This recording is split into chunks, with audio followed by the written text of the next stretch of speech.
Hello students and welcome to all my students to your own YouTube channel, that is English with Rani ma'am, and thanks to all my students for your love, for your encouragement. आप लोग की वजह से हम लोगों ने अब 3 lakh cross कर लिया and that too in a very short span of time. और ऐसे ही अपने लव एंड सपोर्ट देते रहना, ठीक है। जहाँ जहाँ जो जैसे जैसे आपकी डिमांड है, धीरे धीरे वो सारे I try my best to cater to your needs. जितने भी आपके डिमांड्स वगैरह है सब फुलफिल हो जाएंगे, ठीक है। अभी तो एग्जाम्स है, एग्जाम्स की वजह से मैंने सेशंस ज्यादा रखा है और आगे हम बहुत अच्छे अच्छे और भी हम लोग सेशंस करेंगे, बट आपका सपोर्ट हमेशा रहना चाहिए। अपने टीचर को हमेशा बूस्ट करते रहना है, ओके। बूस्ट लाइफ हर किसी को, सिर्फ आपको ही नहीं। जैसे आप लोग बोलते हो ना मैम मोटिवेट करो, सिर्फ आप लोग को ही मोटिवेशन की जरूरत नहीं है, आपके टीचर को भी मोटिवेशन की जरूरत है। तो डू मोटिवेट मी, ताकि मुझे भी लगे कि नहीं और भी अच्छा अच्छा कंटेंट बच्चों को देना है, ठीक है। एंड काफी सारे बच्चे कमेंट्स करते हैं and it really feels very good in the sense कि मैंने आपके वीडियो से ये एग्जाम निकाल लिया मैम। तो बहुत अच्छा लगता है कि कहीं ना कहीं, ठीक है, आपके पास नहीं आके ऑफलाइन क्लास में नहीं, कहीं ना कहीं यूट्यूब के थ्रू भी बच्चों को फायदा हो रहा है। तो ऐसे ही सपोर्ट करते रहना और मेरे best wishes always with you people. अच्छे से वीडियोस देखिए, नो डाउट आपको काफी एक्सटेंड तक हेल्प करेगा ये एग्जाम्स में, क्योंकि सारे कंटेंट जो जा रहे हैं ना that is highly exam oriented, ठीक है। चलो ये हमारा errors in the use of preposition है। Errors in the use of preposition में मैंने जो प्रीवियस वीडियो था, सेशन था, आई थिंक उसमें मैंने 12th तक करवाया है, ठीक है। इसको सेंटेंस के थ्रू ही कर रहे हैं। कई बार हमें लगता है कि हम बोल सही रहे हैं, बट कहीं ना कहीं वहां प्रेपोजिशन का एरर रहता है। पहला वाला सेंटेंस देखो, smoking is injurious dash health. Smoking is injurious, ये तो सबको पता होगा, सिगरेट के पैकेट्स में लिखा हुआ मिलता है, सबको पता है, बट फिर भी सब स्मोक करते हैं।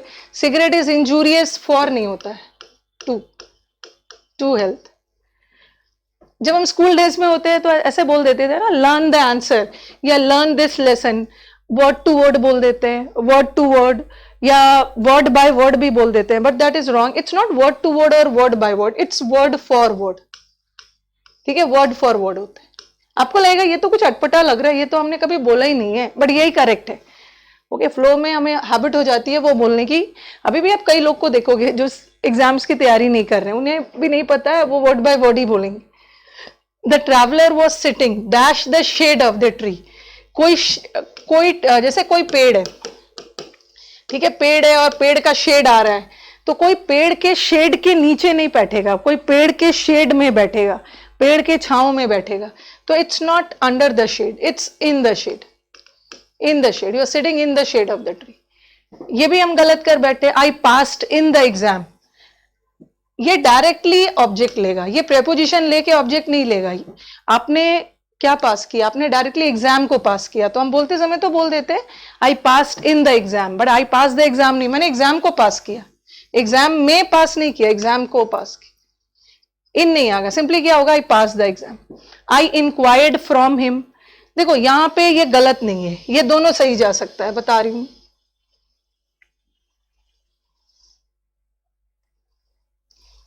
ये तो चलो यहाँ पे मैंने टू लगाया था, यहाँ पे word for word, sitting in the shade, यहाँ इन नहीं आए। इंक्वायर के साथ, इंक्वायर का मतलब है पूछताछ करना किसी से, किसी के बारे में भी। आई इंक्वायर्ड ऑफ हिम भी सही है, ये सही है, सेंटेंस गलत नहीं है। और I inquired from him, no doubt both the sentences are grammatically correct, but the meaning conveyed by both the sentences are entirely different. I inquired from him, I inquired from him मतलब मैंने आपसे पूछताछ की, but I inquired of him मैंने किसी के बारे में पूछताछ किया।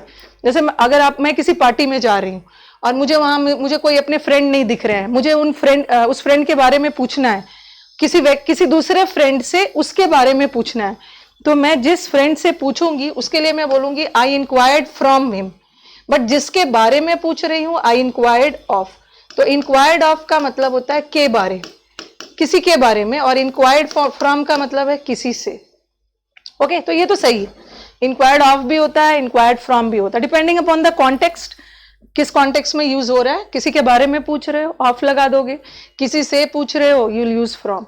अब आ जाओ, China is in the north of India, ये भी थोड़ा ध्यान रखना है। इन द नॉर्थ भी सही होता है,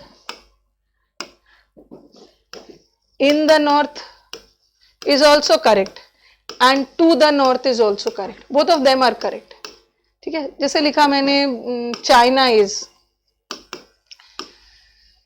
इन या to the north of India, and then I write Kashmir, Kashmir is in या to the north of India. दोनों में डिफरेंस देखो, चाइना इंडिया से बाहर है, ठीक है, चाइना इंडिया से बाहर है, चाइना भी इंडिया के नॉर्थ में है और कश्मीर भी इंडिया के नॉर्थ में है, बट कश्मीर तो इंडिया के अंदर ही है ना। ओके, तो यहाँ पे क्या लगा दोगे, इंडिया के अंदर ही है, तो इनसाइड का सेंस आए तो इन, बट चाइना तो इंडिया के बाहर है, तो that is to. Okay, Chennai is in the south of India, but Sri Lanka is to the south of the India, India से बाहर है टू, इंडिया में है in, this is the same thing. यहां भी वही लगेगा, चाइना इंडिया से बाहर है तो इन नहीं होगा, टू। ही वॉज एडमिटेड, ये हम बोल देते हैं ही was admitted in the hospital, that is grammatically wrong. Admit, admit का दो मतलब होता है, एक एडमिट का मतलब होता है कहीं पे एडमिट करना, किसी जगह पे, हॉस्पिटल में, स्कूल में एडमिटेड, प्लेस के सेंस में टू आएगा। He was admitted in the hospital या he was admitted in to the hospital नहीं होगा, he was admitted to the hospital, ठीक है। और एक एडमिट का मतलब होता है स्वीकार करना, अपनी गलती स्वीकार करना, वहां ऑफ लगेगा। जहां एडमिट का मतलब कन्फेस, कन्फेस का मतलब क्या है, स्वीकार, स्वीकार करने के सेंस में है तो वहां पे ऑफ लगे। आई एडमिटेड, सिंगल वाला of, I admitted of my guilt, मैंने अपनी गलती, मैंने अपनी मिस्टेक को स्वीकार किया, तो यहां तो सिंगल वाला ऑफ। ओके, बट लिखा मैंने he was admitted to the hospital, hospital तो एक जगह है ना, तो जगह के सेंस में क्या लगाओगे, टू, और गिल्टी वाले सेंस में of.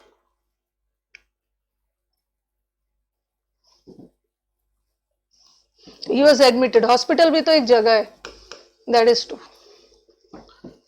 There is no exception, इस रूल का कोई अपवाद नहीं है, एक्सेप्शन ऑफ होता ही नहीं, it's not exception of, it's exception to, it's exception to.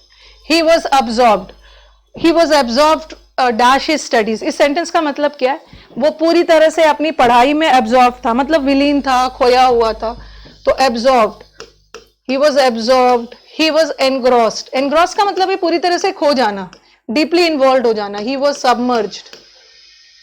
Okay, और सबका मतलब एक है, सबका साथ इन लगेगा। He was engrossed in his studies, he was absorbed in his thoughts, अपने विचारों में खोया हुआ था, तो यहाँ पे इन होगा।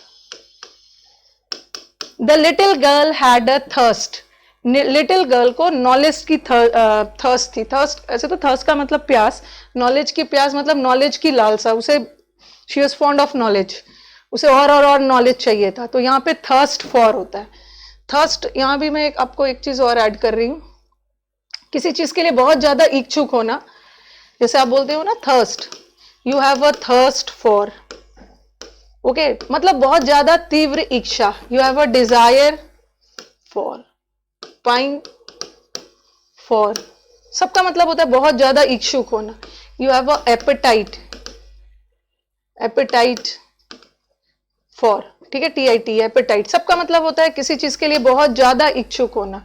यू हैव एन अर्ज, अर्ज मतलब भी अंदर से बहुत ज्यादा इच्छा होना, सबके साथ फॉर लगता है, Dzire for, pine for, apatite for, कीन फॉर।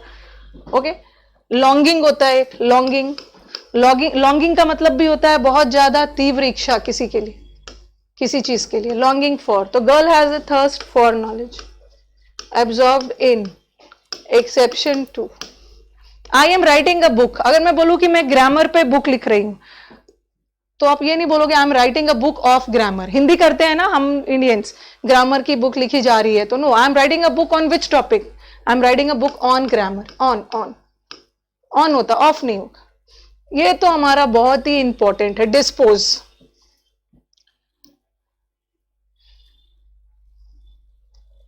डिस्पोज के साथ तो बहुत ज्यादा एरर्स आते। डिस्पोज का मतलब होता है, डिस्पोज का कई सारा मीनिंग जा सकता है, किसी ने अपने घर को डिस्पोज कर दिया, बेच दिया, किसी ने कूड़े गार्बेज को डिस्पोज कर दिया, फेंक दिया, ठीक है, डिस्पोज हटा देना, फेंक देना, बेच देना, आपको लगेगा बेच देना, फेंक देना सब में तो अलग हो रहा है, तो डबल F लगेगा, but dispose always takes single. Dispose का मतलब भी होता है अलग कर देना, उसके साथ डबल एफ नहीं लगाए। So always and always single. काफी सारे वर्ड्स होते हैं, रिड ऑफ में भी single, lack of single, devoid, devoid का मतलब होता है वंचित, रहित होना, डिप्राइव्ड, डबल एफ लगा के दे देते हैं बट इट्स सिंगल, ठीक है। बिरेफ्ट, बिरेफ्ट का मतलब भी अकेला, दुखी, आ रहा, सबका मतलब सिंगल के सेंस में जाता है। ये मैंने जब आपको डबल एफ और सिंगल एफ वाला डिफरेंस बताया था ना एक प्रेपोजिशन के सेशन में, तो वहां पे आप चेक करना, काफी सारे वर्ड्स डील किए थे।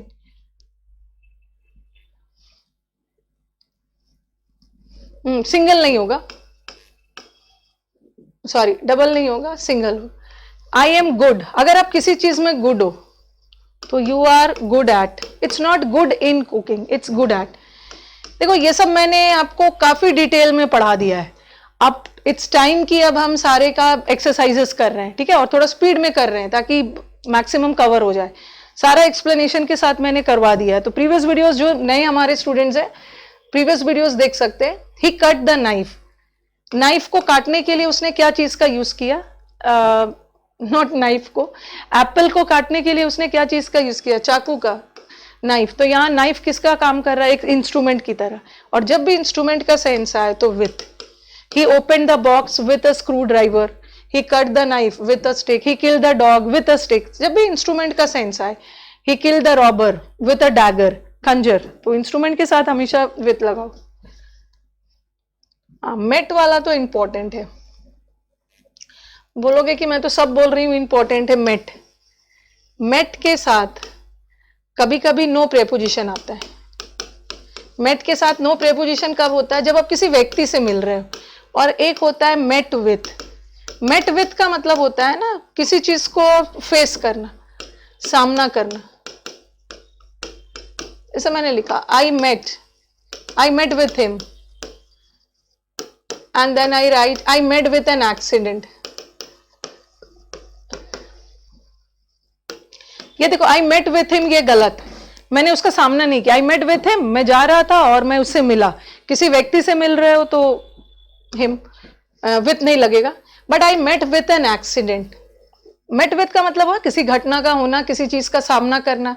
ऐसा नहीं है कि मैं रास्ते में जा रहा था और मुझे एक्सीडेंट मिल गया, I faced an accident, मेरे साथ एक हादसा हुआ, तब विथ लगाओ।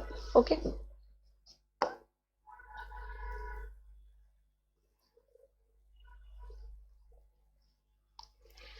हाँ, तो आई मेट एन एक्सीडेंट नहीं होगा, आई मेट यहां पे आएगा with, I met with an accident, with लगाओगे यहाँ, ठीक है, यहाँ पे विथ आएगा। He was knocking the door, वो डोर नॉक नहीं कर रहा था, he was knocking at the door, on the door भी नहीं होगा, he is knocking at the door.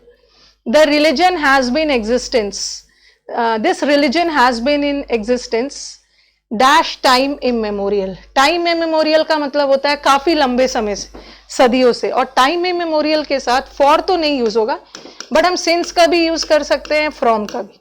both of them are grammatically correct। since भी यूज हो सकता है, from भी यूज हो सकता है, दोनों करेक्ट है।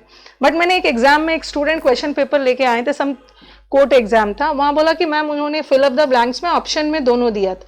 वैसे तो दोनों सही है, एरर में आ जाता है, आप एरर नहीं करोगे, लेकिन दोनों सही है। But suppose you are in a situation where you have to choose one, अगर दोनों आ गया तो प्रायोरिटी फ्रॉम को देना है, क्योंकि ये टाइम इमेमोरियल बना ही है फ्रॉम के साथ। मॉडर्न इंग्लिश बोलता है कि हम सिंस का भी यूज कर सकते हैं, ऐसे तो both of them are correct, but अगर दोनों आ गया फ्रॉम को चूज करोगे। अक्विट, अक्विट का मतलब होता है दोषमुक्त करना, बरी करना, तो मैंने उसको अक्विट किया ऑफ मर्डर।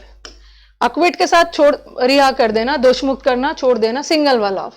और ये तो सदाबहार question, he was not able to cope up with नहीं होगा, अप हटेगा, कोप विथ होगा, कोप विथ।